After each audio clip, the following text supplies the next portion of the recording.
নাচে আমি নিয়মিতই আছি, বরাবরই কাজ করছি। এবার ঈদেও দুটো ঈদে করেছি। প্রথম কথা হচ্ছে নাচের জন্য চ্যানেলে কাজগুলো খুব কম হয়, যার জন্য কাজটা কমই হচ্ছে। কিন্তু নাটকের কথা বলে হ্যাঁ, আমি বলবো এই কথা যে আমি বরাবরই কিন্তু নাটকটা খুব কম করি, বেছে করি।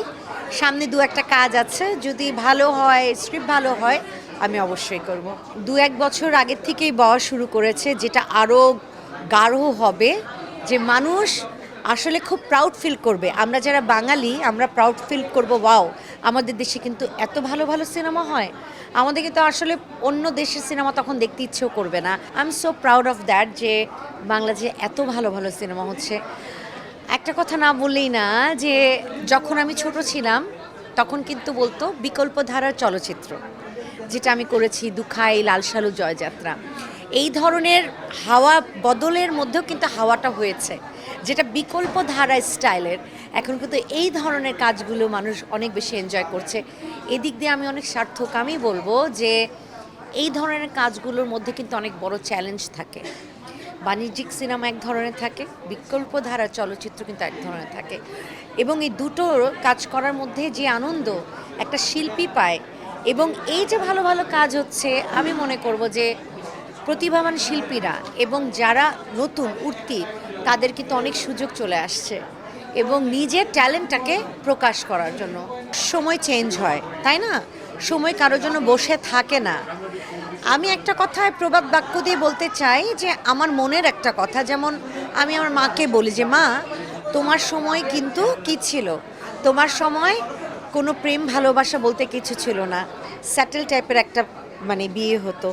এরপরে আমার বোনের বেলায় কি হলো, জেনারেশন বাই জেনারেশন চেঞ্জ হয়। আমার বোনের বেলায় দেখা গেল ভালো লাগা, আর আমাদের সময় হয়ে গেল যারা প্রেম করে, এরপরে এখন যারা উঠো চলো বিয়ে করি। এটা কিন্তু সময় সাপেক্ষে ধারাবাহিকতায় চেঞ্জ হয়ে আসছে। এখন লাল সালু ছিল একরকম, ওই সময়কার নারীবাদী বিষয়টা ছিল ডিফারেন্ট। হয়তো মুখে কথা বলতো না, কিন্তু তার চোখ মুখের এক্সপ্রেশন, রাগ, বহির্প্রকাশগুলো কিন্তু তার কর্মকাণ্ডে বুঝিয়ে দিত। আর এখন কিন্তু চেঞ্জ হয়ে গেছে। এখন কিন্তু আমরা যারা জেনজি আছে বা যারা নতুন উঠতি বয়সী মেয়েরা, তাদের প্রতিবাদ ধরনটা কিন্তু আলাদা। এটা স্বাভাবিকতা, একদম স্বাভাবিক। কেউ যদি বলে আমার আমার আমলেরই ছবি ভালো ছিল, এখনকার ছবি ভালো না, আমি এই পক্ষপাতিত্ব না, কারণ সময়ের সাথে সাথে সব কিছুই চেঞ্জ হয়। যেমন আমরা আগে ইন্টারভিউ দিতে যেতাম কিন্তু স্টুডিওতে একটা টাইমিং বাধা থাকতো, এখন কিন্তু আপনারা এসে আমাদের ইন্টারভিউ নিতে পারেন। এই যে চলটা, যে প্রচলনটা যে ভেঙে নতুনত্ব আসছে, এটাই স্বাভাবিক না? এটাই স্বাভাবিক।